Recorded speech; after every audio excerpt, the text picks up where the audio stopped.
Everything to happen. Going live, going live. There should be like a little guy in the corner, like a little graphic, doing the classic like 3, 2, 1, and then sending it to you. Mm-hmm. That would be genius if somebody can implement that, but I don't know how realistic that is. Anywho, guys, welcome to the stream. It is store policy, as you guys know, that I will not introduce our guests, nor will I officially start the show until we have at least 5 people viewing. So, Uncle Johnny, you're not introduced. You can still talk a little, though, if you feel the need to. Okay. Oh, boy. Time is it there, Uncle Johnny? It is late. Here it is 10:30. 10:30, yeah. Oh boy. That's the thing though. With this show, we can talk to literally anybody as long as they're willing to stay up late or get up super early. That's true. When I was showing up on the Milk Bar, I had to stay up until 12:30 and at midnight. Oh my god, to show up on an 8:30 show in England. What a nightmare that was. I am not a young man built for staying up past 11:30 anymore. And even that's pushing it. Yeah, he's asleep know. during the week at like 8:30. I know the feeling. Everybody in the stream, if you are watching, you hear us? Can you hear Uncle Johnny? Can you hear Krista? Can you see the flamingo? Tell me what you think of this hat. It's an alternate. I couldn't find the regular. So it's Flamingo's lit up. Special edition. Yeah.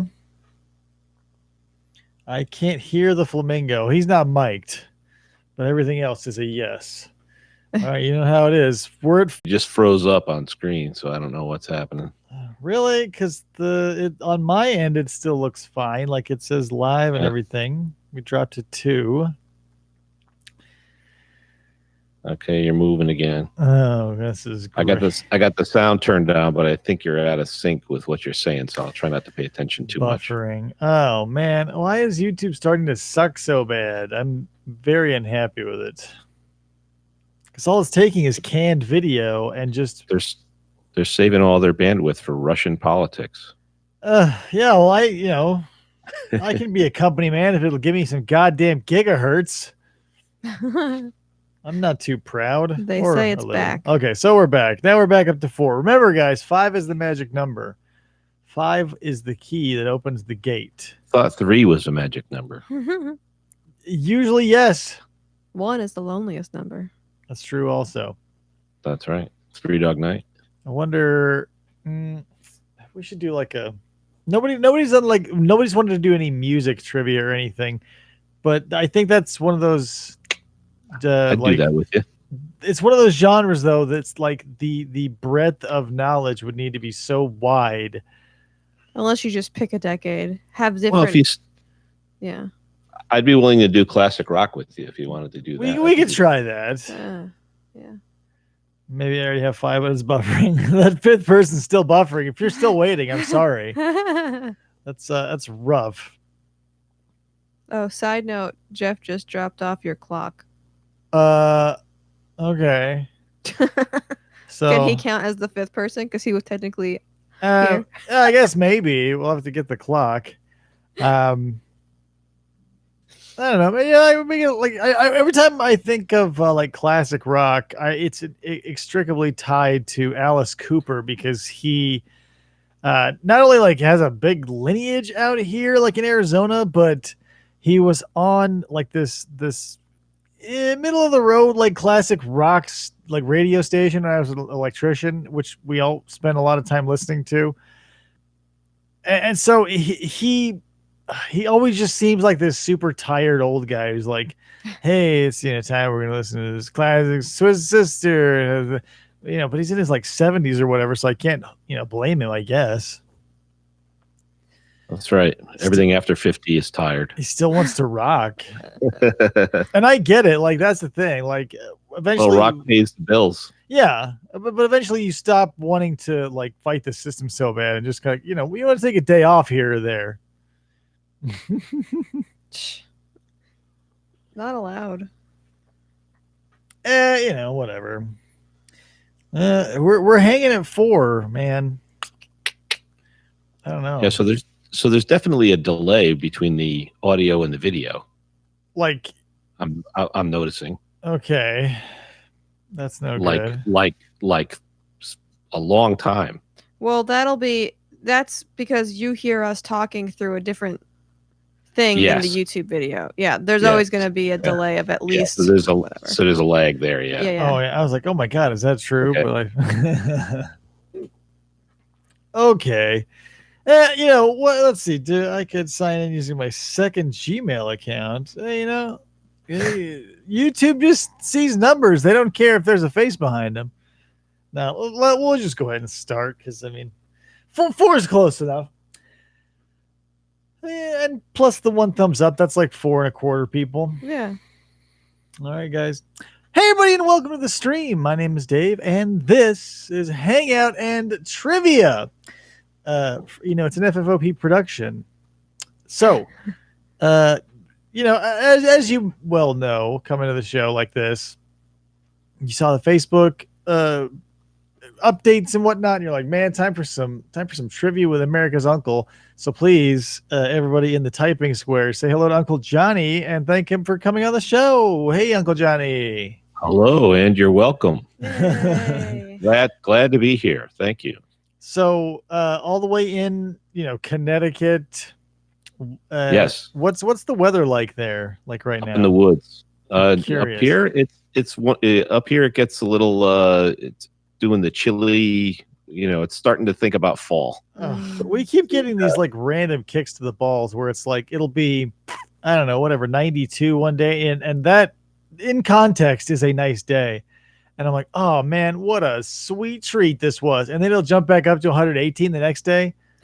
Yeah, your weather out there is just insane. I would Here take, it gets, it's been 80, and then at night it'll drop to 50, 60, and then back up to 70. That's winter here. Yeah. Anyway, so now it's time that you face the FFOP 5. The questions that I have devised that will dictate every interaction we have moving forward.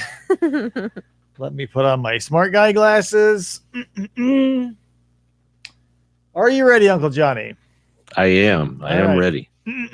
What is something that you were into that most people aren't? Into that most people aren't. Yeah, something like, an interest you have that you maybe don't share with a lot of people. For context, our last guest, they knew a lot about oral hygiene. Okay. I know a lot about 80s technology because I watch a lot of that on YouTube, but have no interest in bringing that into the real world or talking about it with anybody. So that's mine, or one of mine. I'm all over the place. Well, what's something that you like to do that you don't maybe you haven't even something that you like? How do I just? This is always the hardest question. For the last 4 years, I've been building a house. Mhm. So going back and forth from now I'm an electrician, then I'm a plumber, then I'm a fix-it guy, then my truck breaks down and I fix the truck, then I start working on the house again. So I've been doing so much of that. I haven't really done a lot of what I used to do, which was let's say read something a lot. vintage. Something vintage. Yeah, like so maybe something that you were into before the house and everything. Like if you told that to someone they'd be like, "Whoa," not mind blowing, but just enough to be like, "Oh." Let's see. I played D&D, but everybody does that now. See now, but that's the thing. I think when I heard that, I was I'm not gonna say shocked, but I was a little surprised when we were playing since we were playing when Gygax was still alive back in the so we played back in the 70s. I don't know why that caught me by surprise, but when you were like, yeah, I use Discord for D&D, I was like, what? I'm actually in 2 games now. I do we alternate. Both my sons are doing it. So Brian's got a game going on. We play UVG, Ultraviolet Grasslands, which is totally mind blowing. And then the other game is with Dave DMs, and we play 5th edition D&D, Wow. which is more familiar to me. this is another thing where I'm like, what the hell? Like, you wouldn't expect. What people have their weird little picadillos, and you will never know by looking at someone. Because if you were to look at Uncle Johnny, you would not be like, that guy's a D&D player. You can say a lot of things about Uncle Johnny. You would never be like, that guy has got his own D20. Well, the other thing that happened. Well, I played a harmonica as well. Yeah, and I'm in a rock and roll band.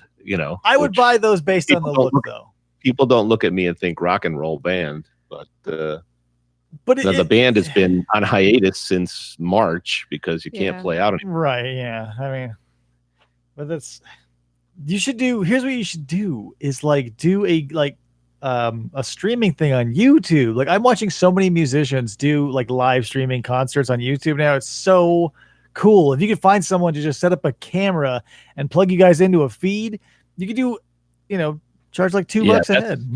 The problem is there's 10 of us. Yeah. So we need a venue. We need to be 6 feet apart. So we need a stage that's 60 feet long, and as long as you got masks on, we'll call it good. Or have like the hazmat. There's a lot of spit flying when you're singing. Yeah. So we'll just put like the lav mic inside the mask. It'll be perfect. That's right. All right. So D&D I think is an interesting answer because, and also I think it's ascribed to like a certain age. Like, I always think college age dudes like going to, but it was only based on anecdotal experiences, like this college age dudes at the D&D store. We were like 18, 19 when we started playing. The guys that I was playing with originally. Yeah. So that was it. We were looking for something to do on a Friday night, and it was like we flew by a Walden book and went in and grabbed the D&D, came in a box set on the shelf, and had never played it before, and broke it out, started reading the book, and the book said, okay, don't go any further if you're gonna, we need one guy to be the DM and he can read the rest of this. And then we realized this wasn't something like a board game that we could just whip out and play tonight. We basically needed a guy to be the DM, and we had to give him like a week and then get back together. So we couldn't even play the damn thing that night. And my buddy Fran got rooked into being the DM because he wasn't employed at the time. So it was like, look, I got to go to work. So here, you study the book and we'll see you next Friday night. So it was crazy. That's funny. Yeah, man, D&D is one of those things where there are some people out there who are sleepers. You don't know it, but they're hardcore D&D fans. I tried it. I couldn't for a long time. I couldn't fully commit. Me either. All right, question number 2. Give me a band you could listen to exclusively for the rest of your life. Steely Dan. Steely Dan? Yeah. That was a fast answer. Yeah, Why Steely Dan? Because they are eclectic. Because of the way Steely Dan did their albums, they weren't a steady lineup. So you could listen to them. I mean, like Asia's got like 70 different musicians on it because because of the way they recorded it. They'd put together a whole band out of random musicians. They'd say, well, let's get this guitarist and this drummer and this bassist, and they'd get everybody in the room, and they'd say, okay, and they'd play all the songs on the album, and then they'd maybe use one of those songs, and then they'd get another whole band together, do the same thing, play all the songs, and maybe take 2 songs from their sessions. And they did that like several times. But they're just, I just like Steely Dan. They're, jazzy and I just love that. How do you feel about Steely Dan's like reputation? Like I would almost lump as far them as in, what? like with like the Grateful Dead, like, their followers are basically like at this point, every time, at least personally, every time I see someone portraying a Steely Dan fan in media, they're always like a stoner. Oh, really? Yeah. No, I never thought that. I would have never thought that because I'm completely not a stoner. Right. I mean, I am the antithesis of stoner. Yeah. I just think that's funny. A lot of people I know who are very, upstanding and straight laced are into bands like Pink Floyd or all these other like psychedelic bands. Like them too. Yeah, it's so funny because when I say, what do you think about But I couldn't listen to Floyd for the rest of my life though, because Floyd, there are certain Floyd songs that actually depress me. I mean, I like listening to him, but I got to be in the right kind of mood to listen to Floyd. But Steely Dan, I could pop Steely Dan on anytime. Their recordings are just, I mean, it sounds so good. And even Donald Fagen's like Kamakiriad, I could listen to that all day. That's great stuff. I think everybody has one of those bands where you could just be like, whatever mood I'm in. Yep. They got some good stuff. All right. Third question. You got to lose a limb. One of the four. You got to pick it right now. Which one is it? Left leg. Boom. See, that's the smart man's choice. It's the least valuable limb, everybody. Somebody on the Randy said the left arm. Never pick an arm. You get choose of the four. No, not if you got a choice. Yeah, really. That's why when they're torturing people, they always start with the toes, because they're like, you can put your shoe back on and the guy still looks normal, They don't start hacking fingers off until they're really serious. Yeah, like that's the thing. Like it's always that's a big I don't want to like spoil it for anybody who also comes on the show, but that's a big sociological or psychological indicator. Jesus Christ, I'm so sleepy. It has been a hell of a day. All right, question number 4. What animal would you like to test drive the body of? You're not necessarily going to inhabit that body forever, but if you could jump into one for like a long weekend, what is it going to be? Bald eagle. Bald eagle. Now, follow-up question. Are you going to hunt prey? Sure. Right? Like that's if you're a bald eagle, you got to go catch a fish, man. Yeah, that's like half the thing. Like, not to call attention to Randy again, but Randy said falcon, and I'm like, you going to go hunting? And he's like, nah. I'm like, what? Oh, yeah, you got to go. There's a YouTube video out there. If you want to see something cool, there's a YouTube video out there of an eagle swimming in a lake, and these people are taking video of it, and the guy is contemplating trying to rescue this eagle who looks to be in distress, flopping in the water, and the eagle swimming to the beach, and he gets to the beach and he pulls out a muskellunge. He's got a freaking fish that's like 3 times his size that he caught, and he's dragging it up on the beach, and the fish is fighting them the whole way. So he had obviously dove down, caught the fish, and then it was too big to fly back out of the water. So the eagle started swimming. Yeah. So just amazing stuff. That's the thing. If you're gonna pop into an animal's body, you gotta like test it all out. Especially like let's be real. You're like basically the biggest meat-eating dinosaur in North America. Test those claws out, test that beak out. Like, let's go nuts. Like, whatever moral hangups you have, let's say you're going to pop out of that body, that eagle is now going to have a belly full of fish thanks to you. Oh yeah, you got to, yeah. Because I don't want to get any animal lovers upset. You want to use all the features. You want to read the owner's manual and use all the features, Make sure the windows are up and down. Rent a Jag, you're going to open that baby up. That's right. Come on. Okay. Here's maybe the most important question. Some would say question number 5. Oh, geez. On a scale of 1 to 10, how much do you love Steven Seagal? Steven Seagal, 1 to 10. 2. 1.5. 1.5 or 2, right around there. I get that. Some people just can't enjoy him ironically. I watched a couple of his movies, and I can't remember the names of them. I know you're a big Steven Seagal fan, they're all the same. They're pretty much all the same over and over again. They're kind of formulaic. And these were ones where he actually did, some Chuck Norris stuff. He was doing some actual combat, and I like the way he used when he used the weapons. It seemed like he knew what he was doing when he was using a gun. It looked real, because some guys, they just don't hold it right. They don't, Yeah, you can consistent there.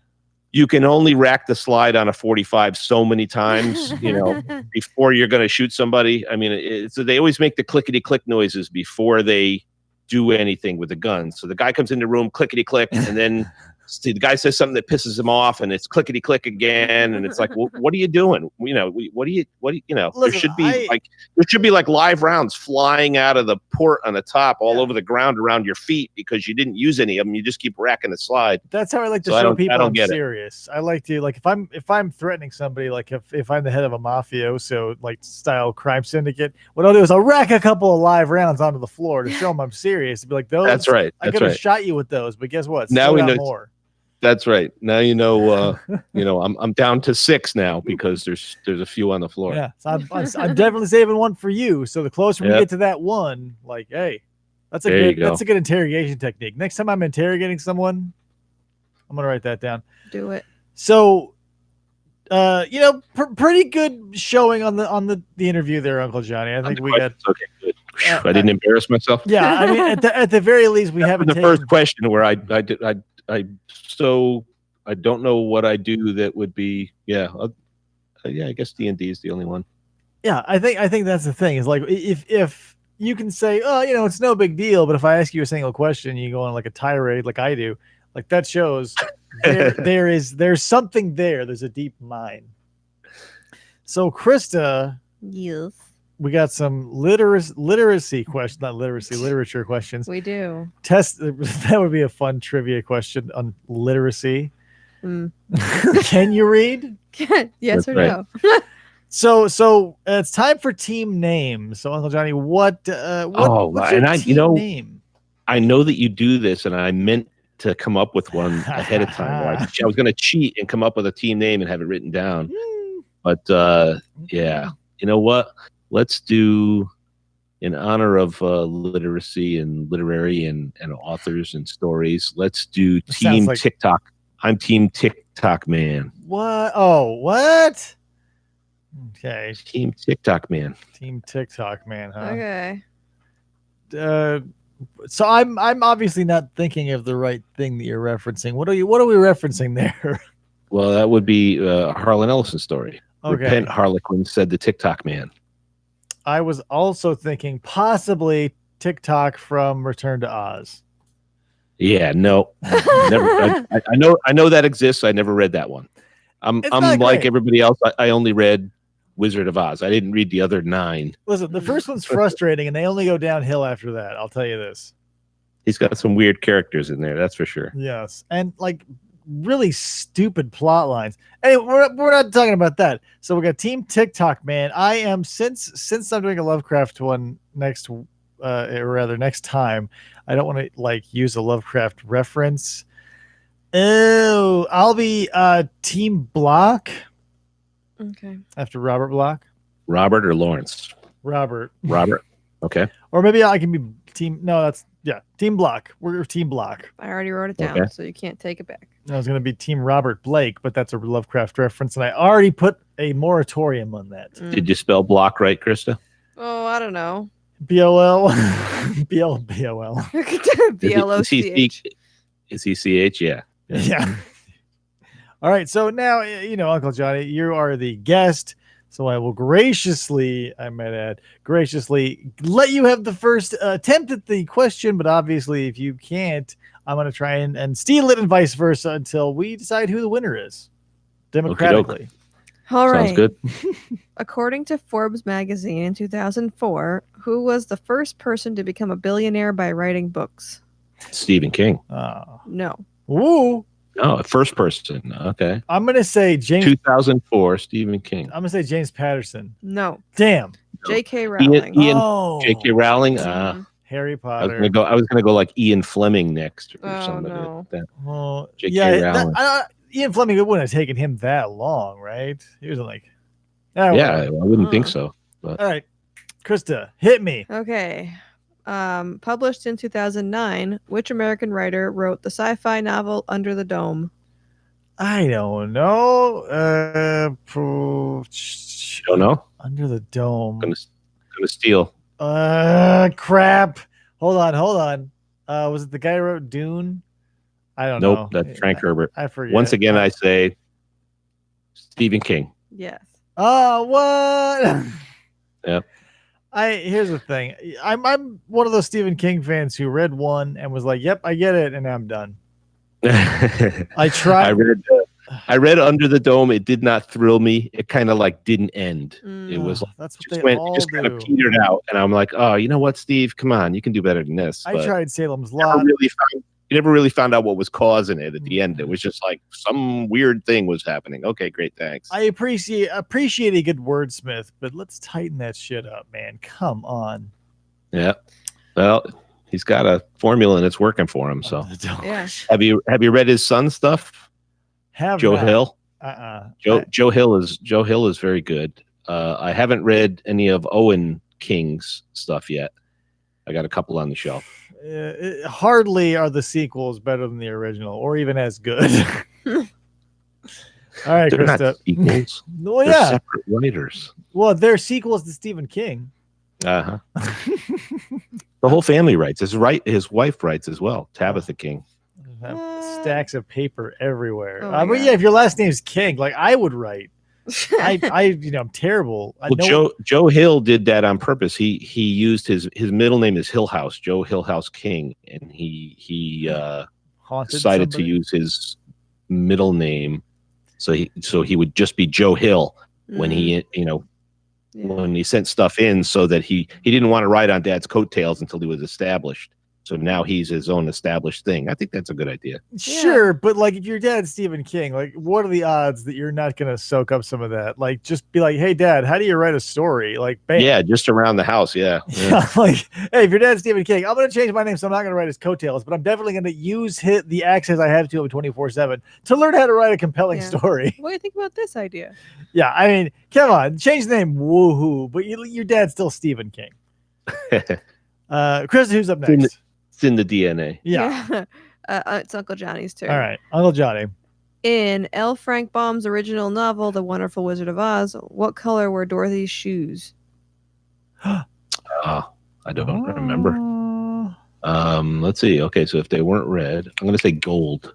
Nope. My Chance to Steal. No. Yep. They were silver. They were silver. Silver slippers.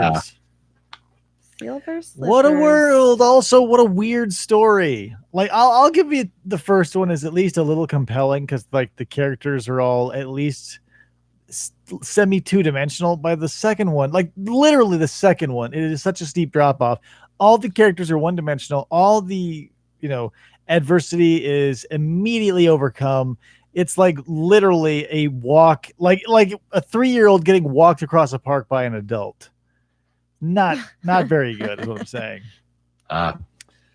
Hit me, Krista. Released on April 5th, 1974, what was Stephen King's first published novel? First published novel? I'm gonna say Christine. Nope. No. Okay. Go for it, Johnny. Carrie. Yeah, Oh yeah. God, I knew it was started with a C. Shit. you were so close. Yet so far, because one's about a girl who has witch powers, and another is about a murderous car. Correct. Very close. Very close. So close. It's about as close as a peanut butter and jelly sandwich is to a 5-star dinner. Who's It is Uncle Johnny. Uncle Johnny? Yeah. The Hound of the Baskervilles is a crime novel featuring who? Sherlock Holmes. Yeah. You pull yourself out. So it's not, Yeah. it doesn't down. It doesn't do any of that stuff. Yeah. But they made it look like a major thing that we were going to have to deal with it when we got older. Can you do quicksand? Yeah, and I was seeing stuff in syndication too. Like I saw it on the Monkeys. I saw it on Gilligan's Oh, yeah, there were- Island. Yep, quicksand everywhere. Whoa, it was all the we're kind of losing it here, Johnny. in the 70s. Yeah. Yeah, the stream froze. Oh yeah, like we're losing you a little bit here. It looks like it's back. I just restarted my YouTube and it looks like it's moving again. Restarted, reloaded the page. Yeah, well, yeah, I got out of my phone. I closed my app and This reopened is it again. buffering again. I don't know what I just need a faster laptop. That's all that it comes down to because there's no other way to get this thing. It needs a hard wired connection to the internet, but it only has Wi-Fi, and that's why it's kind of crappy. Anywho, moving right along. David, Yes. who wrote Oliver Twist? Oliver Twist. It was Charles Dickens. Yeah. Oliver. These are softballs, Krista. Look, It's got to be like literature is one of those things where it's a very like where do you pick? Because Well, yeah, so hard. you can get stuck in a backwater off to the side somewhere. Yeah, Yeah. it took me days to get 20 questions because I'm looking through all these things and I'm like, okay, why I'm down this rabbit hole that I need to get out of somehow. there's a zillion books. Yeah. So we've got to keep them somewhat service level. Uncle Johnny, who created the comedy science fiction series The Hitchhiker's Guide to the Galaxy? Douglas Adams. Yeah. Yeah. So long, and thanks for all the fish. I've still never read that book. I Restaurant at have. the end of the universe. I read that book a long time ago, but Yeah. That's one Good of those stuff. things that just passed me by. yeah. Oh, you missed that one? Yeah. Yeah, it just That never was never pretty grabbed me. Like everybody, I don't know. Maybe it's one of those things where like the people who are recommending it to me were the ones ruining it. Oh, How about maybe. Dirk Gently? Did you get into Dirk Gently at all? No, what's that? Douglas Adams wrote Dirk Gently Oh, and the Holistic Detective Agency, something like that. I got no Douglas Adams experience. They actually made there was a show. They did a TV show of that one as well. That is also a negative. Weird. Who's up, Krista? Uncle Johnny is, I All right. think. No, I just had No, that he one. just did Doug. Oh, Douglas okay, Adams. yeah. David, in what city would you find the Wizard of Oz? What city? The Emerald City? Yes. Well, yeah, that one was a little lazy. Well, Chicago. Chicago. It was in Chicago. Now, if it was where where the city in Kansas where Dorothy is from, who knows? who knows? Kayla says if you ask Siri to tell you a poem, one of her answers is Vogon poetry from Hitchhikers. Oh, Nice. that's cool. That is a reference I missed. Uncle Johnny. Yes. According to Guinness World Records, which author has published the most works? The Ooh. most works. This would be of all time, right? Yeah. Are they still alive? So let's see. So yeah. So I mean, Stephen King's got a lot of books out. Isaac Asimov published he had a book in every category of the Dewey Decimal System. That's a good one. Shakespeare has a lot of stuff out Yeah. there. I'm gonna go with Asimov. Negative. Isaac Asimov. That Nope. was a good. That was a good one though. I'm gonna say Who else? just because of how he used to write, and I can't think of anybody else. I'm gonna say L. Ron Hubbard. You are correct. Yes, Oh, yeah. I did that question for you. because David. literally, Here's- if you can write a book called Battlefield Earth and make it 4,000 pages, you can Yeah. do literally anything. I just moved his. I just grabbed the box. It's one of the last boxes I was moving, and it has Mission Earth in it. 10 volumes of Mission Earth, which I got to. Yes. I got to volume 6 and gave up because Sultan Grease is so out of control as a character, and stuff just happens to him, and he's yeah, so annoying that I couldn't read it anymore. all of his work is like that. Like it is you know stretched out. L. Ron Hubbard, when he was writing, used to use butcher paper. Yeah, and he would get the butcher paper on a roll and just stick it in the typewriter. And you rip it and off type hand on the it butcher off. paper and just tear it off and hand it to his, whoever over his shoulder, because he didn't want to stop to feed sheets of paper into the Yeah. typewriter. wow. But he just used to crank butcher paper through there. His motto was first draft, last draft, get it out the door. Because it Yeah. was like a penny a word, because he was like writing pulp and shit. Yeah, all those guys back in the pulp era, that's the way they rolled, because they were getting paid a penny a word or 2 cents a word, and they would just that was when Harlan used to say, unfortunately some of his early stuff was you wouldn't just say I saw a dog, because you were getting a penny a word, yeah, right? yeah, So you said, yeah.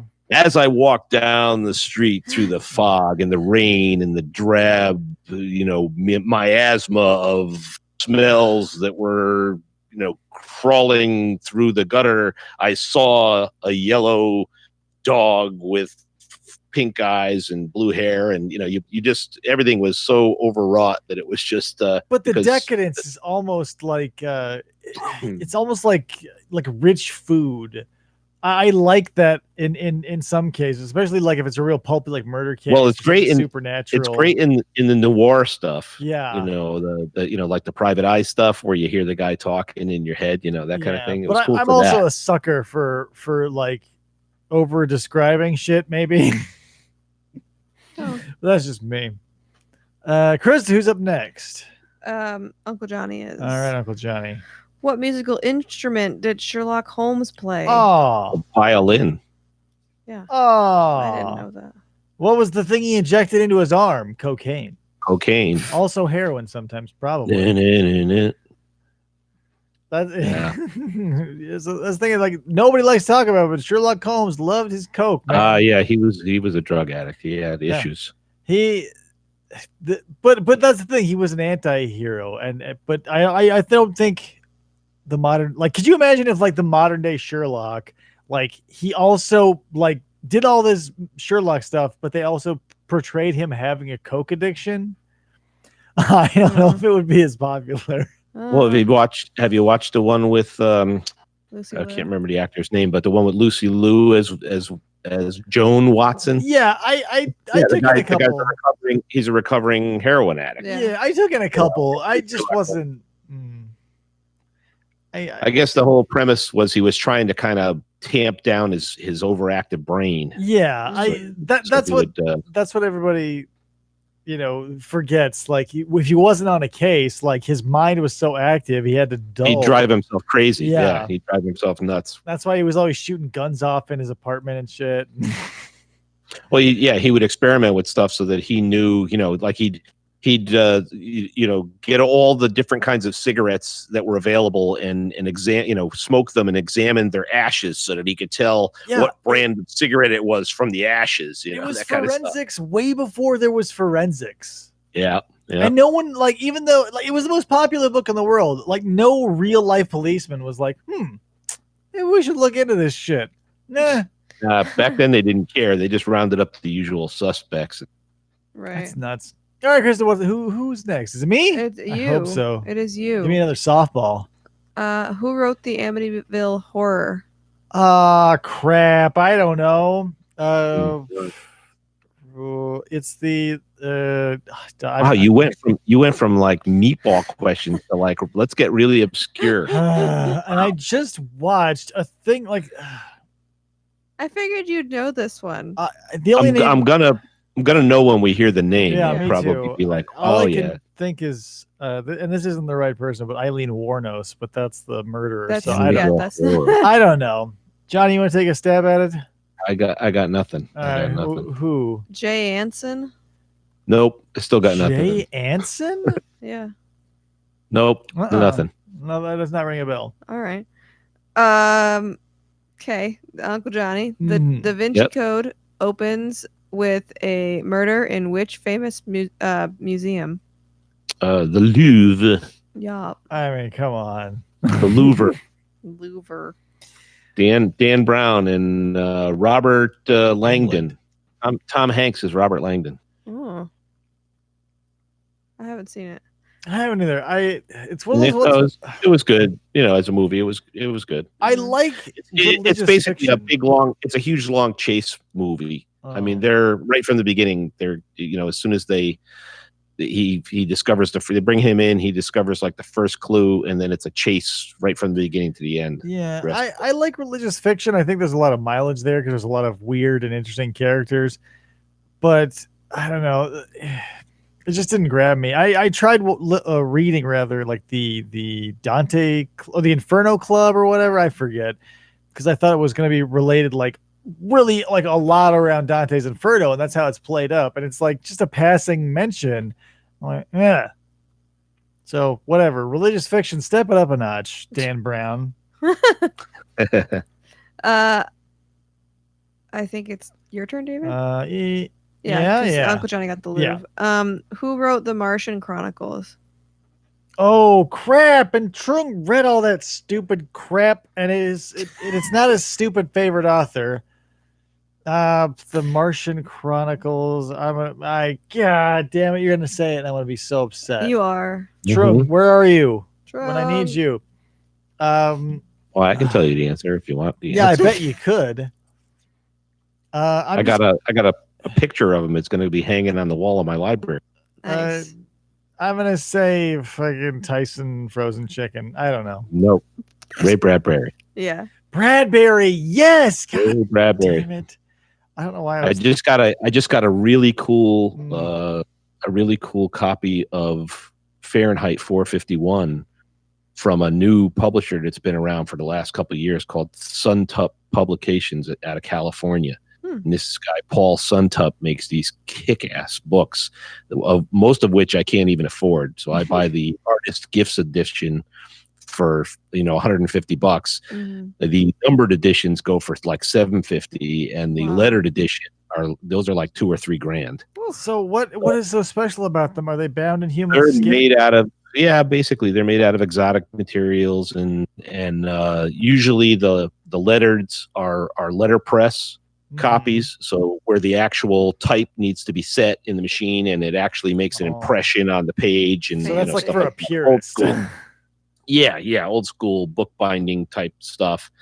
And then the more That's nuts. the artist gift edition is usually offset print, so it's more modern Mhm. style, which makes it cheaper to produce and things like that. Woof. But it's still a cool looking book. Got a Michael Whalen frontispiece in it. It's really cool. Montag and the boys. I don't know why my benchmark is a car, but if I can pick up a car for whatever the cost is of the thing, like if I was going to buy a book for $3,500 or whatever, if I say, is this more or less valuable to me than a car that I could buy for $3,500? I don't get it. And I buy the car Right. instead. I've got 40 cars in the backyard. Collecting is like anything else. I mean, I'm sitting in the middle of a room full of books right now, and Yeah, and the it's thing a about slippery collecting, slope. Oh, yeah, David's Yes. got a million cameras from all right? different- And the other thing I've see, and that's the face that that's what Linda says, and that's the face I make. Me. So I said it could be worse. I could be spending it on, I could be collecting empty whiskey bottles, Yeah. but instead I collect books. So the problem with books is books are just like firewood because they're Yes. like logs with writing on them. Uh-huh. They're really heavy. They don't Uh. get any smaller. And, to move 5,000 books, you can only put so many in a box before you can't lift it anymore. Yeah, you're And then basically moving the equivalent of like a house worth of bricks, except you're not building a Yeah, house at the yeah. end. You're just shoving it Right. onto a shelf. Right. So I'm surrounded by books, and then I have another 40 boxes or 50 boxes here, still full of books, and no Woof. place to put them yet. Oh my god. Yeah, book So- collecting is an interesting hobby, but it's also it's one of those things that you find that you run out of space very quickly. Yeah. Well, it would have been nice to be a stamp collector, I think, because that way you can just put all your stamps in one album, put it under your arm, leave the house, you've got your collection right with you. Yeah, It doesn't weigh anything. there's one thing you Yeah. can always do is notice the philatelist on the street because they're always carrying their stamp collections under their arms. That's right. That's right. You it. can tell right away who's a stamp collector and who isn't. It's a nice stamp The- collection, the- nerd. The book collectors, meanwhile, are those hunched over guys who are dragging, the one gimpy leg behind them because a box of books fell on them, and I mean, that's what I feel. That's what I feel like lately. They have writing and page numbers on their foreheads. Yes. The All thing right. that really gets Linda going though is the fact that I have more than one copy of the same book. That is incomprehensible to her. She's like, don't you have a copy of the Lord of the Rings? I've got Well, 9 yes. copies of Battlefield But Earth. But I don't have the leather covered red one, Right. Yeah, and so I bought that one. And well, wait, they came out with a Centennial edition, so I've got that one. they And, don't call them you know, special editions for nothing. You That's get them right, because they're that's right. special. I don't know how many Absolutely. copies of Catcher in the Rye I have. Yeah, there you go. I think everybody has that one book where they have like 17 copies of it somewhere. Yeah. Yep, they actually, I think it was Bradbury referred to it as your golden book. Everyone Yeah. has a golden book, Mhm. like something they read when they were 12 or 13 or 14 years old. That's just a touchstone for them, and they just love that story. They love that book, and it's one of those things that if you ask a lot of readers, it's something they go back to like every year. You know, Mhm. I read The Lord of the Rings again this year. It's like, how many times have you read it? Oh, I don't know, 30 times, 20 times. I read it like every year. You know, That's and there's lots. Dante's There's Inferno. people that do that. Yeah, you like Inferno. I mean, Yeah. Krista likes Catcher in the Rye, right? How many times have you read it, Krista? I Lots, don't right? know. Yeah. Yeah. So I Yeah, think that's. I I didn't think find that's true. I didn't find Inferno though until I was like in my 20s. Like I wasn't a huge reader as a kid or like a teenager. So all of my weird, cool, fascinating things where I'm like, oh whoa, like this was a touchdown in my life. Didn't happen until way late, like literature wise. Mhm. But yeah, you gotta find it when you find it. The serious hardcore literature is tough. I mean, I've tried to force myself. You know, there's the books that you try and force yourself to read. It's like, you know, everyone should read A Tale of Two Cities, and it's like, I can't get through. I went through a classics phase where I was like, I'm gonna read this. And yes, and some of them are killer. Some do hold up. They withstand the test of time, and others you're like, oh my god, why am I doing this to myself? Ugh. Right. It's difficult to do. All right, difficult Krista. to do. Who's next? Read yourself some Chaucer, you know. Yeah. Ugh, no, thank you. You're next, David. All right, hit me. What year did I Have No Mouth and I Must Scream come out? Oh crap. Harlan Ellison. Oh god. See, I'm not gonna know. It's gonna kill it. It's past computer age, obviously. So I'm gonna say like it's maybe like in this like late. I'm gonna say 77. No, I don't know.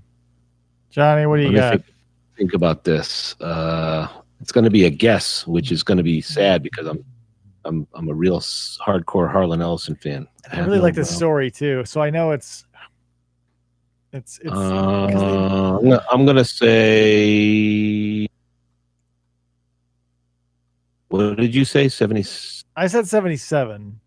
It's earlier than that. It's earlier. Yeah, 72.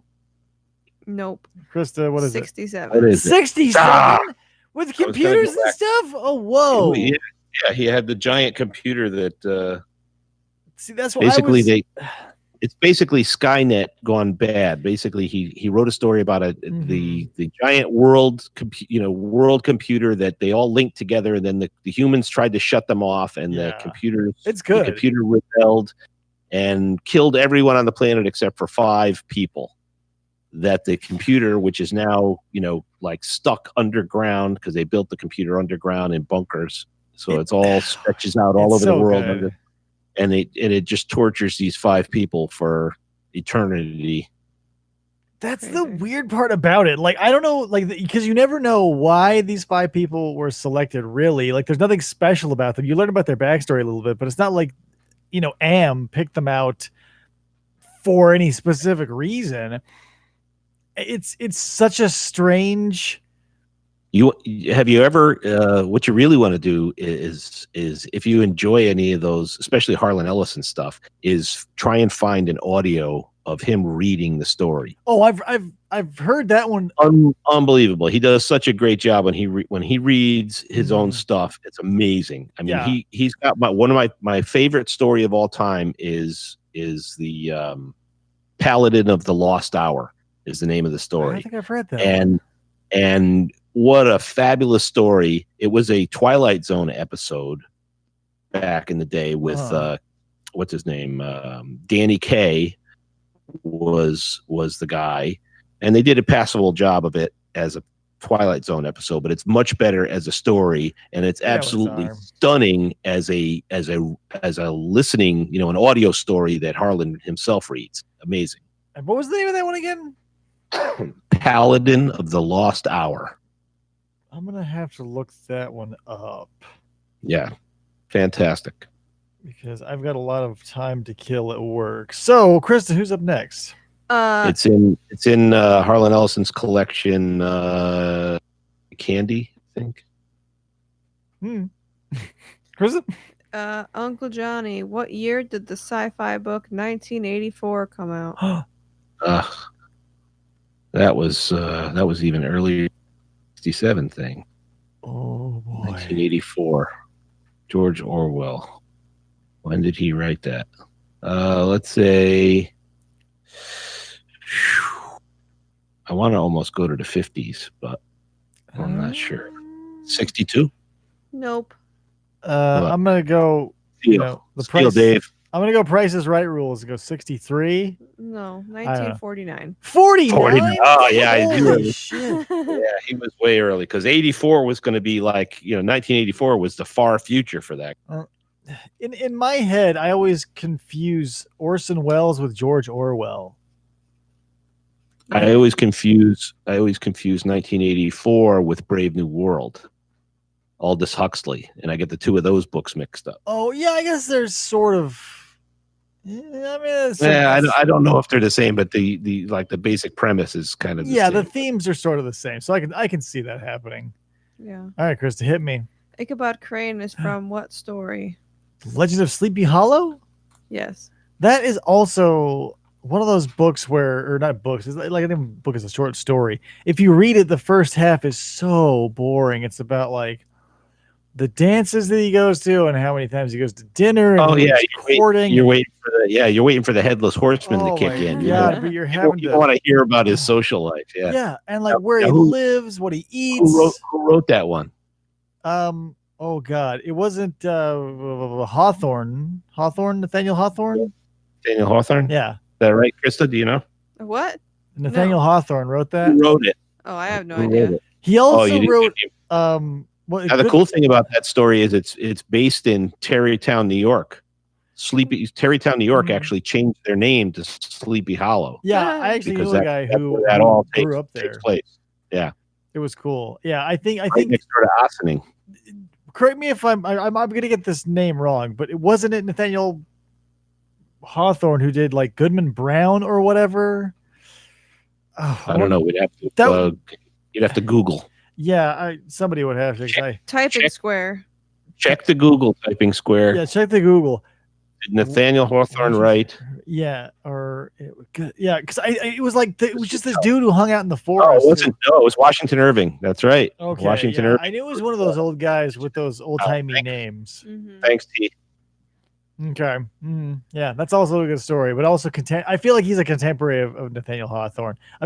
He's in a million of those like little horror anthologies they sell where it's like the classics of horror, where it's like literally everyone from like the 1600s to the 1800s because it's all free and public domain.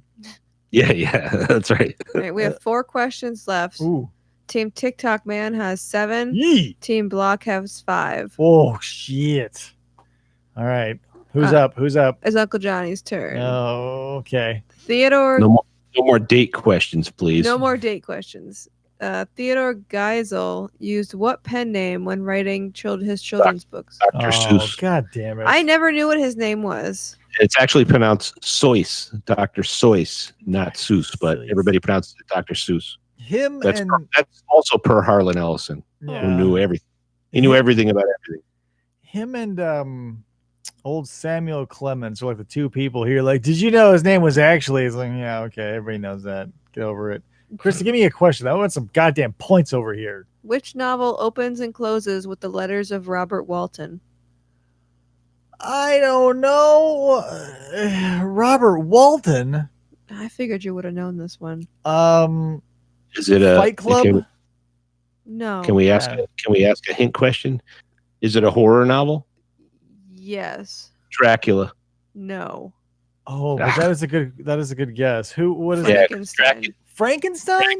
Oh, okay, same idea. Yeah, because Dracula was all basic. The whole novel is basically ephemera. It's all diary. Yeah, and like that's all letters and letters stuff. and back up from the diary of Jonathan Hawkins from the Mina. That's a weird read, but I don't remember. Like, don't get me wrong, I love Frankenstein, but I don't remember the. Yeah, I don't remember that being a letter. Yeah. Uncle Johnny, who wrote Slaughterhouse-5?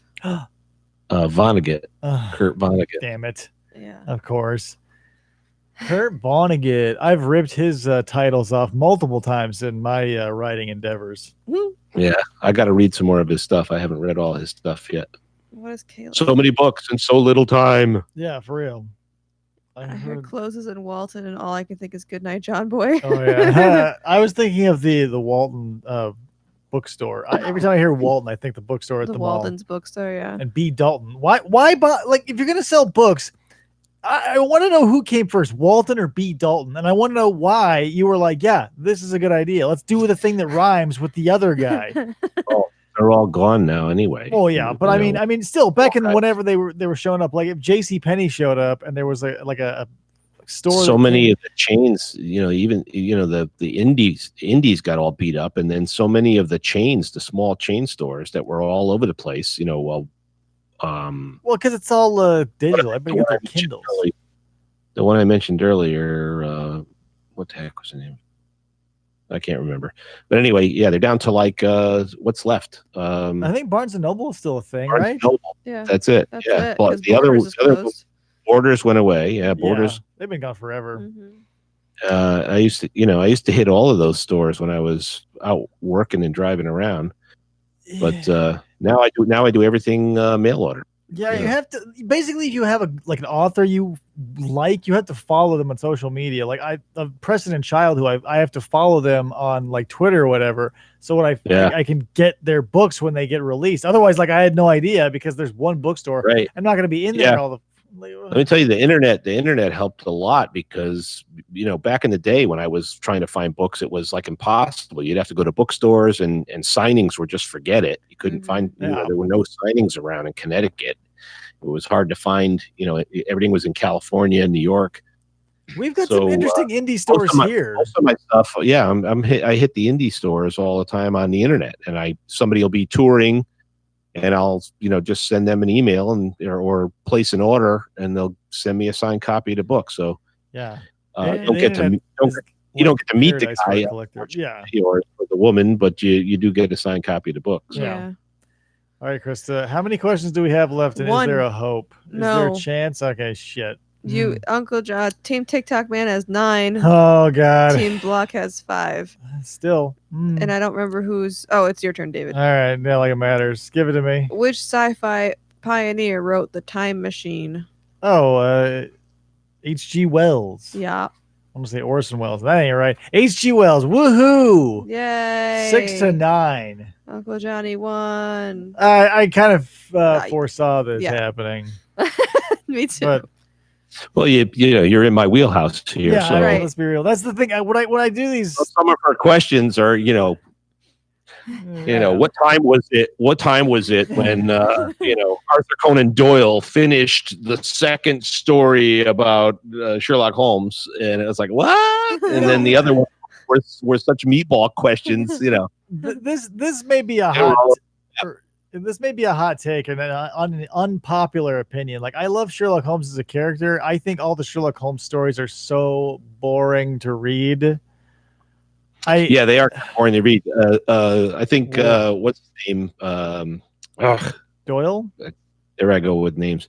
The actor that played him, Iron Man. What's Iron Man's name? Oh, Downey Jr. Robert Downey Jr. Tony Stark. Yeah, Robert Downey Jr. Yeah, he has so many names. Yeah, he did a good. I thought he did a good job. Him and Jude Law. I like those guys as I think his Watson, that was kind of cool. His portrayal in latter day media is definitely better. And Cumberbatch and Bilbo are just kick ass.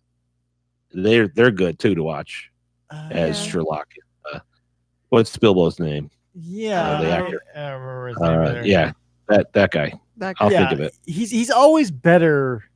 Like the idea of Sherlock Holmes is the most compelling part, and like his incarnations after the stories are way better because all that old timey stuff, like you get the importance of it. It's so stuffy. It's hard to, unless you're a one of those hardcore fans, one of those people who's like, yeah, I legitimately like Shakespeare, which I don't believe anybody does. Let's be real. So they took Cumberbatch and I can't keep calling him Bilbo, but that's who he is. They took that one into the present time, which is kind of cool. Yeah, I mean that was their greatest. What Sherlock you call it? Watson. That was like a gimme though, because like everything, whatever, it comes in cycles. Like when they rebooted Sleepy Hollow and set it in the present day, and they ran it on CBS. I don't know if it's still a thing. Right. Whatever. I get it. Like, that one was bouncing back and forth, wasn't it? Was it doing a time where it was present day and then they'd flash back to guys on horseback and Yeah, stuff. it's one of those things Yeah, where I it's didn't- like I get it. Yeah, I get didn't. it. I got like 2 episodes of that and then gave It's- up on it. Blah. It's what, but that's the thing. You can't take a one-off story. Like it's about a teacher who gets scared away from town from something that may or may not have even been a ghost. They made the movie. Johnny Depp was in the movie, wasn't he? Yeah, Sleepy Hollow. Yeah, Yeah. which is whatever. That one I think is a little too Tim Burton-y. Like it's way too stylized, too far from the source material. I think the Disney one is almost perfect because it's literally a retelling of the story, cutting out all the boring crap. But that's the thing is like, I don't when they made that a show, I was like, I don't see this premise going very far because how do you stretch like a mild-mannered school teacher who wanted to get it on with one of the hot dames in town into a series? Right. Yeah. Okay. Yeah. So who's your favorite author? Personally, that's the thing. I can't. It's like asking me my favorite dinosaur. I can't give you a straight answer. If you want to go like, let's say, got a lot. I'm gonna say like modern day. I'm gonna say Lovecraft is my favorite. Okay. Because I can read his stories over and over and over again, and I still love them. You like the Cthulhu mythos stuff? Yeah, I love the mythos. I like all the atmosphere. Like that's the thing. Now, have you read any Caitlin Kiernan? Yes, in a few of the modern day Lovecraft anthologies, she's been in a few of them. Yes, because she's considered. I guess they they have to categorize everything and put a label on it. So that's considered weird fiction. Yes, weird fiction. So that's what Lovecraft was, and Caitlin Kiernan is kind of considered the same thing, weird fiction. She's very good. She's out on Facebook. I got a lot of books by her. Yeah, she's one of the better ones. But I think here's the problem: is if you try and pick up someone else's style, one of two things is going to happen. You're going to stick too closely to it, where it's going to feel like it's just you're ripping them off. Or did you know? Try to put. Did you know that? Go ahead. Good. Did you know that Caitlin Kiernan was also a paleontologist? I did not. That's right up your alley. Yeah, I think she's a dinosaur bone scientist before she was a writer. There was a Lovecraft documentary called oh god, I just watched it too. Whatever, it's like the only one, so you can find it. But she was a talking head in that show. But yeah, right. She wrote a bunch of books. I got a lot of her stuff.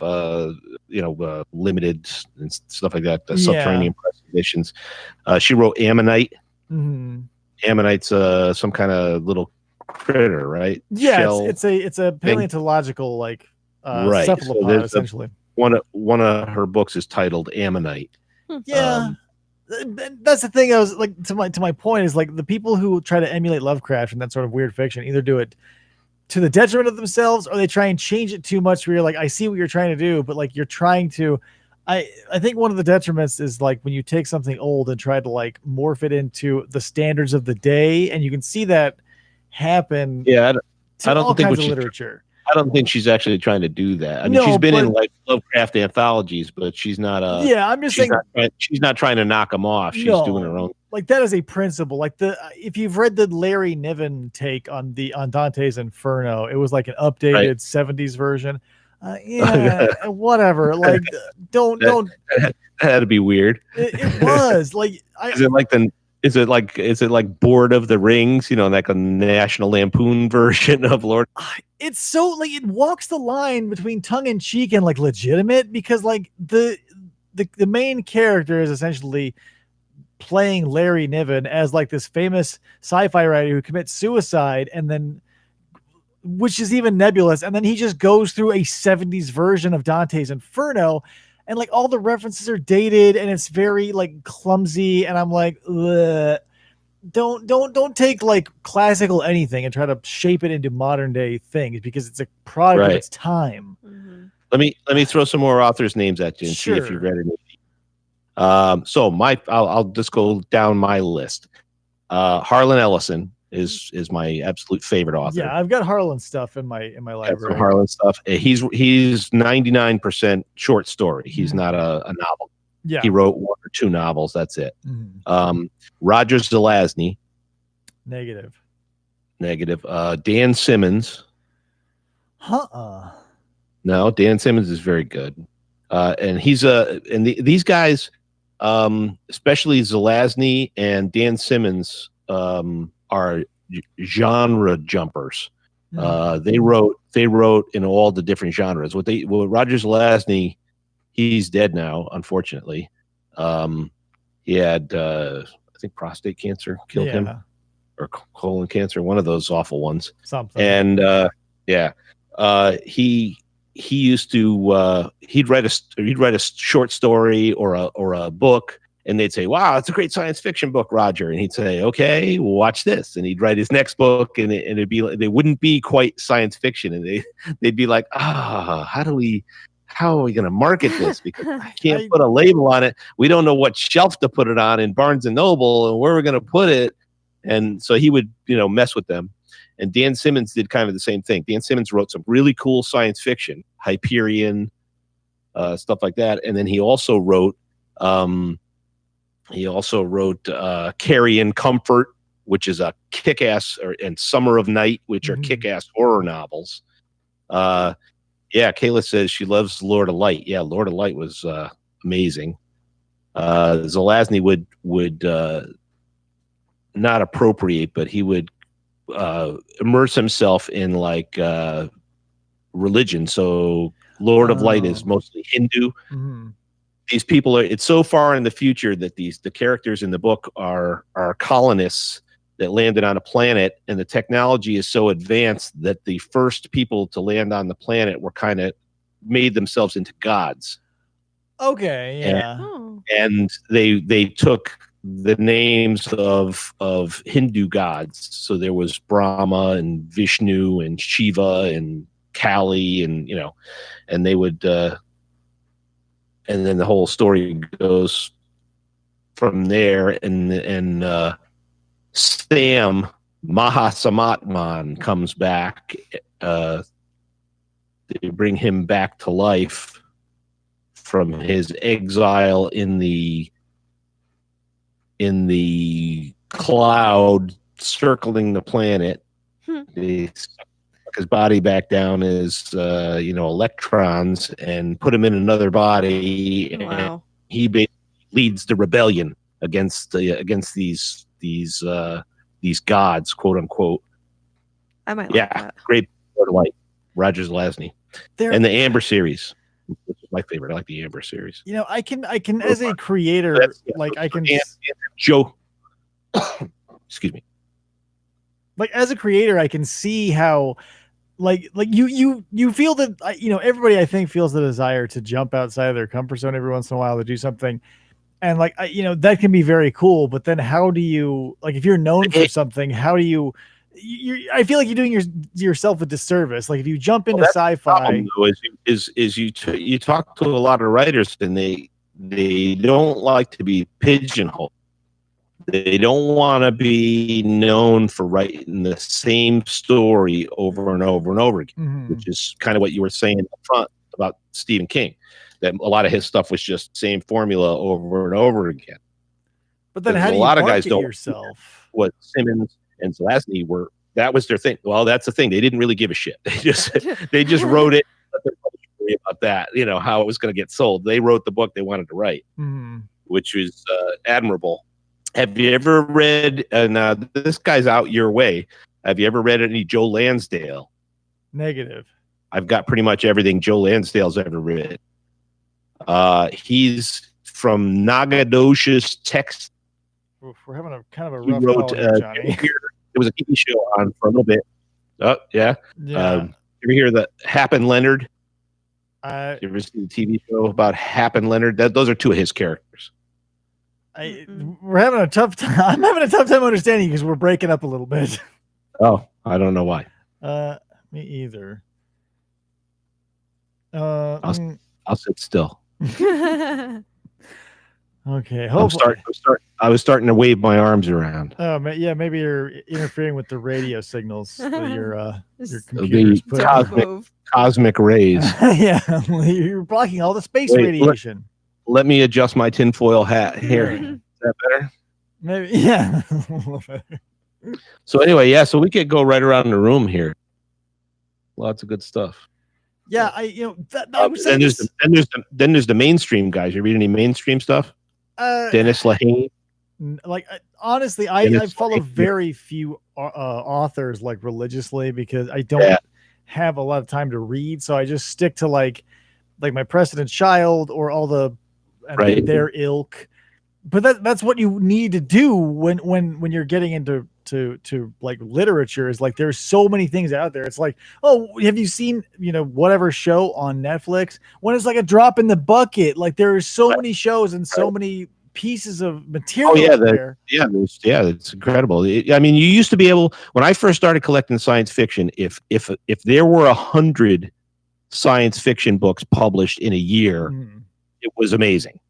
And now it's thousands. So you can't, there's no possible way for you to keep up. I used to, back when I first started collecting, in the 80s, late 70s, early 80s, I would have, I could pull up the Nebula Awards list or the Hugo Awards list, and I would have all of them.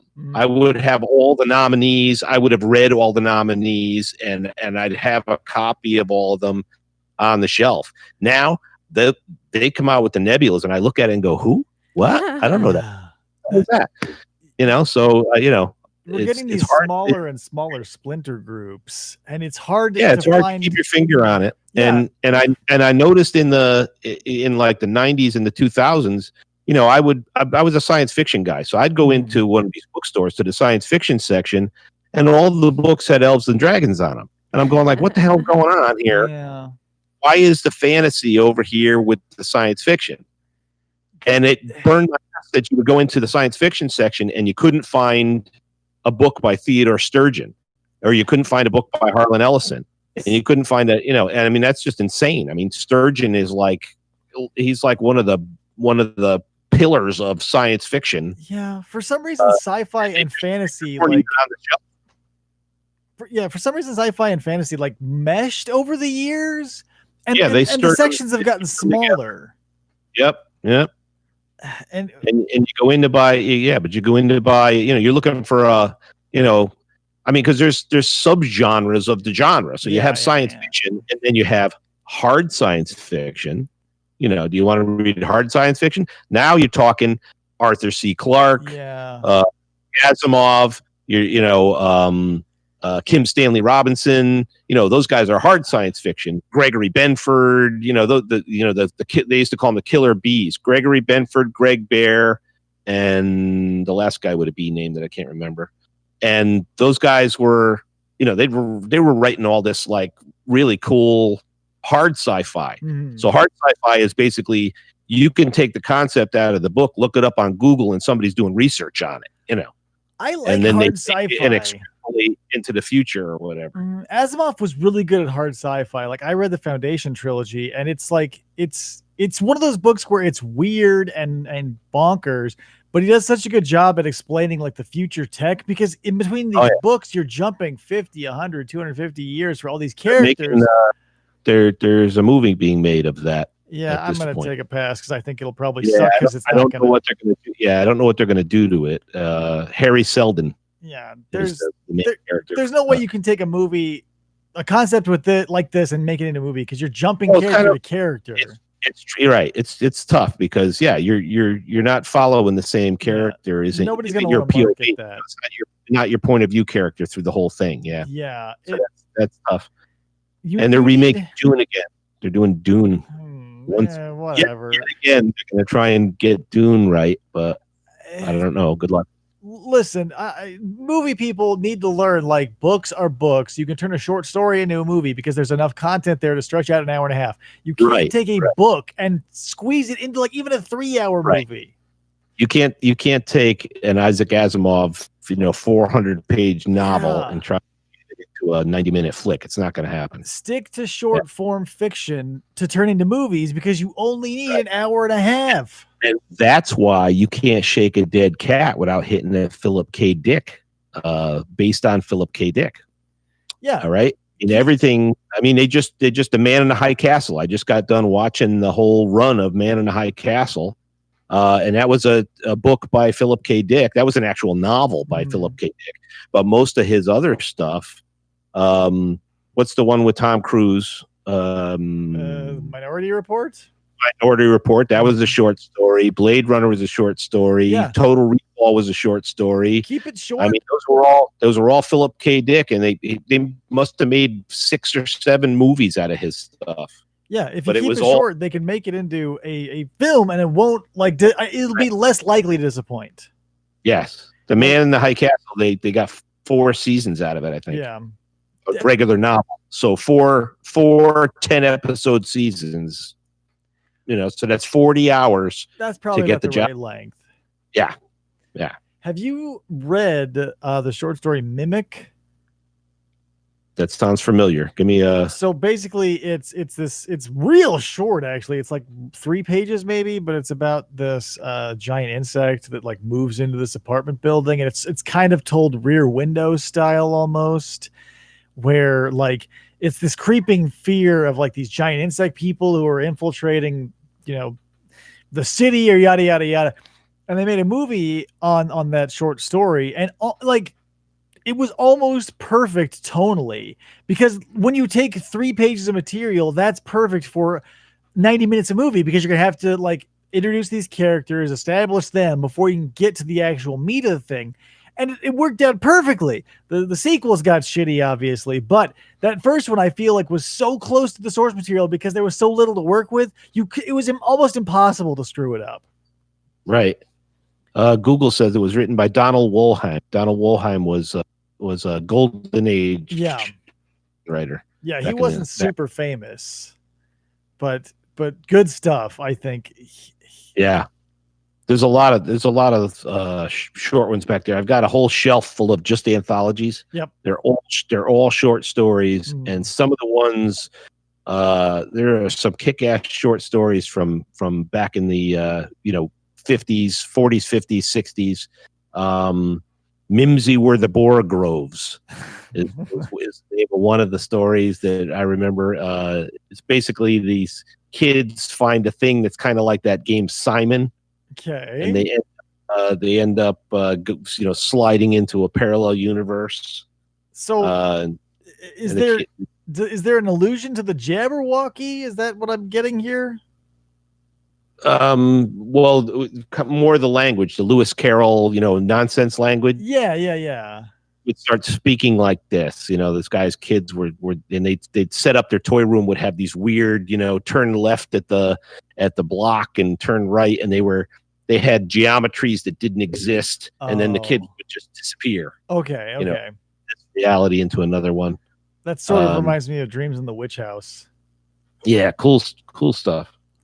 Interesting. That's another weird one. Like if you start reading whatever weird fiction around the time like science started booming in the 20s and 30s and all these weird concepts show up, like Dreams in the Witch House is one of those ones where like Lovecraft throws a bunch of math into it and you're like, this is almost plausible enough to be believable. Like there's still a bunch of cheese in it, obviously, but he's like, oh, he used geometry to move through time and space. And you're like, well, yeah, I could almost buy that. Kayla says they made a movie, The Last Mimsy, based on that story. Mimsy Were the Boar Groves. Yeah, I think there was, maybe I'm thinking of the Spiderwick Chronicles, but all those like weird sort of those fantasy movies all have the same sort of vibe, I feel.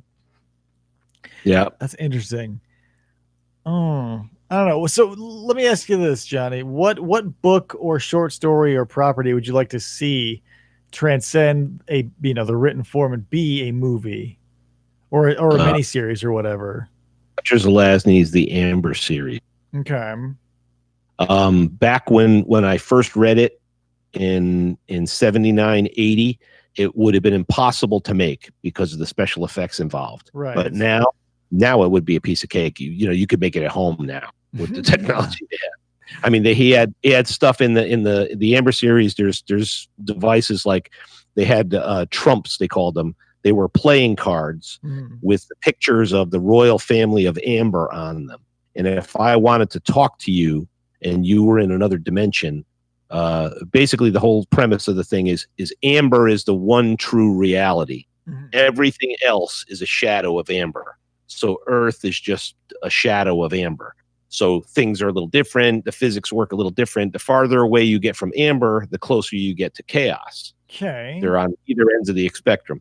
So one of the cool things that would be a cool special effect is they had playing cards that say had your stylized picture of you on a playing card. Mhm. And if I wanted to contact you, I would just shuffle out your card and concentrate on it, and you would become real, and we could have a conversation. And if you wanted to come through to where I was, I could just reach into the playing card and take your hand and pull you into where I am. Weird. So it's cool stuff like that would make great special effects. And nowadays it's a piece of cake. They could do that with no problem. I just Yeah. added that to my Amazon wish list. You can get all 10 of them for $24. Oh my god. Yeah, they have one. There's one book. There's one big paperback Yeah. book that's got all 10 of the Amber. The first 5 are with the main character Corwin, who is a Prince of Amber, and the whole thing starts out with Corwin. He's in a hospital room on Earth. He's been in an accident. He doesn't know who he is, where he's from, or any of that, and that's how the whole story starts. He has to find out who he is. I like that. And then the second 5 are his son Merlin and his adventures with, and basically they got like a homicidal royal family, kind of a la Game of Thrones. This is way before Game of Thrones, but they're all trying to be, who wants to be king in Amber, and so they're all trying to off each other, and there's a war and all of that stuff. Oh, that's fun. But really cool stuff. I mean, Zelazny was a little before his time with some of that. It was real cool. Yeah, I think my favorite, I don't even have to like hope that something gets made. I think Altered Carbon is my favorite depiction of a book. There was a series on one of the channels. Yeah, that's what I'm saying. Altered Like I watched the Netflix series, the first right. season. The only bummer was the actor that was playing Takeshi Kovacs from the beginning wasn't in the second season because he gets a new sleeve. Yeah, that's the thing. Like, damn it. That's part of the book. I like that actor, and now he's gone. Yeah, in each book he plays a different person because, like, in each book it's jumping 50, 150 years in the future, and the second season obviously it's like not good. I did not like. Yeah. So the first one I would almost say is almost perfect because there's so much cool stuff going on in it. And that maybe it does follow the books a little too closely because the second book does suck more than the first one, and the third one sucks way more than the second one. Yeah, that's Richard Morgan. Yeah, Richard K. Morgan. Yeah, Richard K. Morgan. So it's Broken Angel, Woken Furies, and Carbon. Yeah, the other way around. Actually. The first one is like, those bands who will release an album and it blows up. It's like a great album, and you realize that they're one of those bands who blew all of their ideas on their first album, and all of their successive attempts are just kind of crappy sort of mimicries of that, and it just sort of fades away after time. That's what the Altered Carbon.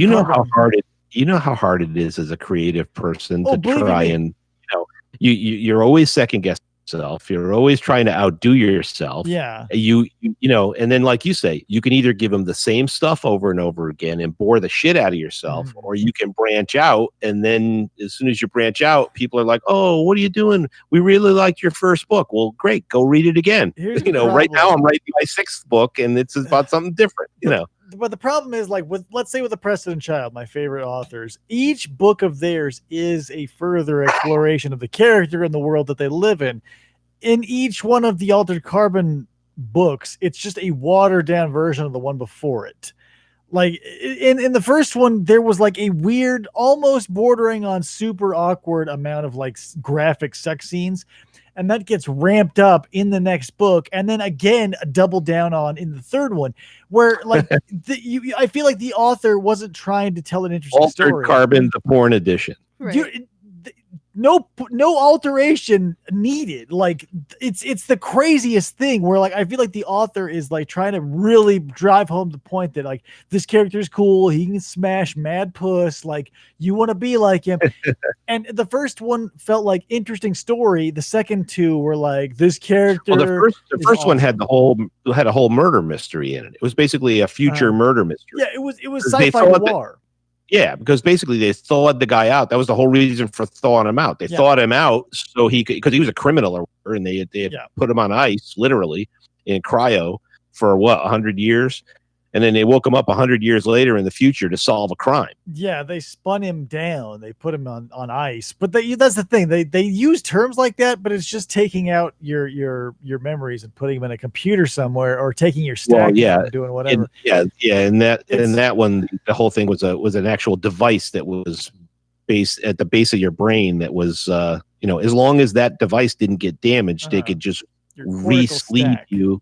Yeah, they could just re-sleeve you into another body, and you would still be you in a new sleeve. Thing. Like the first book was like it explored that concept, and it explored the idea of real death versus sleeve death and all this other stuff. So I mean, the first book had a bunch of cool, interesting things to say and interesting ways to say it.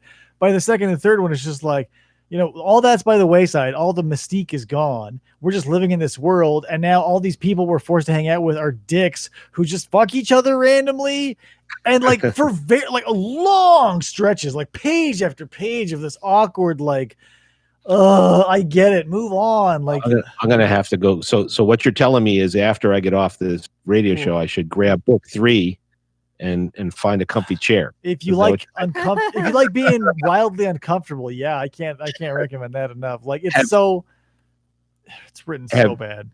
Have you what do you think of space opera type stuff? The Expanse? I have not heard of The Expanse. Okay, The Expanse is actually a TV show at this point, but it's an 8-volume series of books written by 2 guys, but they sell it as written by S.A. Corey. Okay. S.A. Corey is the name of the author on the book, but it's actually written by 2 different guys, one of which was George R.R. Martin's assistant. And they wrote this book. They wrote this series called The Expanse, and it's a future space opera, basically. The cool thing about it is the I can't remember which channel or which network carried it. The thing that they did that was really cool was they did all the space stuff, and they got all the physics right. So they never get the physics right. They do this when they do space. I mean, Stanley Kubrick tried to get it right. No sound in space, so when you see the spaceship from the outside, you don't hear anything. People float when they're in space, stuff like that. But I feel like all that stuff is nitpicky at times.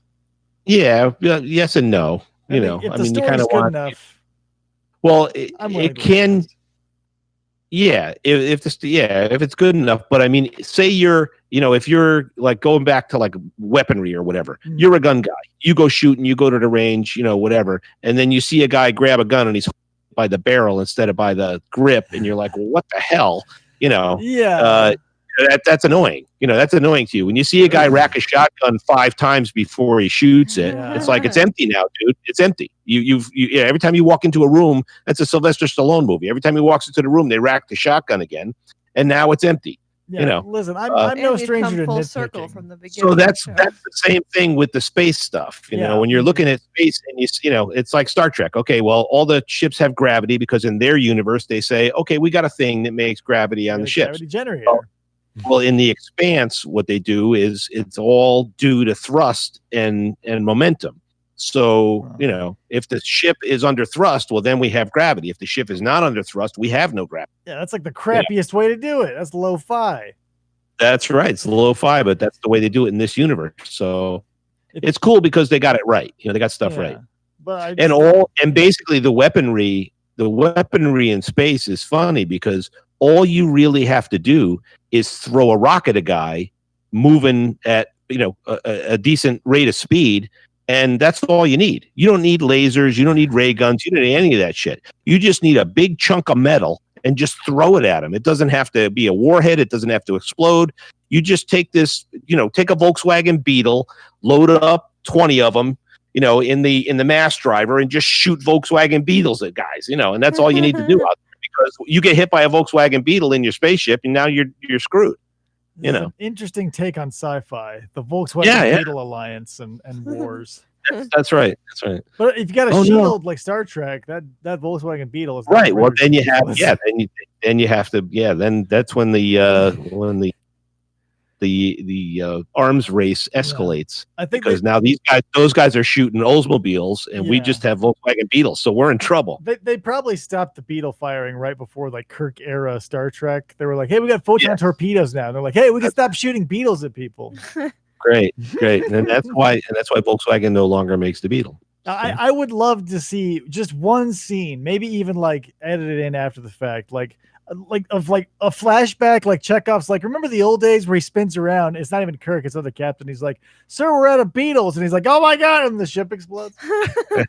Sir, we're out of oh man! All right, Uncle Johnny, I think that was a lot of literature, and I'm sure we could go on. But this has been fun. That went by fast. I wasn't sure it was going to. The streams. The streams. I hope I have something to say. Apparently, I had too much to say. Hey, I have more to say. You can't leave. Don't leave me. You never know until you are offered a platform, and then. Yeah, that's it. All right. Well, thanks for showing up, everybody, and watching and interacting in the typing square. Usually this is where I say, Uncle Johnny, what do you want to plug? But I don't know if you don't have anything else on offer, do you? No, not unless you're in Connecticut. And if we ever get to play a band again, the name of the band is Old School. We can plug that. But does you have a website? We're on Facebook. Okay. Old School. Just do a search on Old School Horns in Facebook, and we'll come up. Awesome. 10-piece rock and roll band with horns. Woo. Yeah, that's if we can ever get to play again. That's huge. I've been feeling the urge to be in a band again but I don't have any time. I don't have time to do the shit that I do now. What did you play? I was a bass player, but if I went back, I would be lazy and be the singer. I don't even know. I didn't even know that. Okay. Don't. It's not something that'll blow you away. So don't be like, aha. Well, neither am I. Obviously, I quit the day job and still, we're not playing. So yeah. It's one of those things that you always feel the constant. Like if you were ever in a band, you always feel that constant tug. It's one of those things. Like you do. You do. It's one of the yes. I have the hardest time when I go to like a wedding. You go someplace where there's a live band playing, and man, I want to play again. Yeah. I get the same problem when I go see. Linda likes to go to plays all the time, so we go see a play, and I'll go see a play, and you get the acting itch again. Yeah, I haven't done a play in a while. I want to do a play again. There are things that you do that'll get you bit. They will bite you, and you will forever feel the need. Like if you ever buy a motorcycle and ride a motorcycle, you will feel the itch for the rest of your life. Yep, I've got that problem. I sold my motorcycle and now motorcycle, and that's a problem. It's just too many things to experience as a human being, guys. But yeah, you can't do it all, and hobbies are expensive. So you get involved with the band. The next thing you know, you got $10,000 invested in gear. And it's like, okay, now what? Yeah, believe you me, like. That's like the photography. You start taking pictures, and the next thing you know, you got $10,000 worth of lenses on the shelf, and you get in so deep that you're like, well, now I can never give this up. Yeah. Yep. You're stuck. It's one of those things. Anyway, guys, once again, thanks for listening. I appreciate you coming on the show, Johnny. Thanks for having me. You know what? This is a pleasure. I love delving. Yeah, I love delving into all these random topics because now is the time to start looking into shit because we're all stuck inside. Yep. I am nothing if not eclectic. All right, guys. Thanks for tuning in once again, and we will see you on the next FFOP stream, which I am calling Hangout and Trivia. See you then.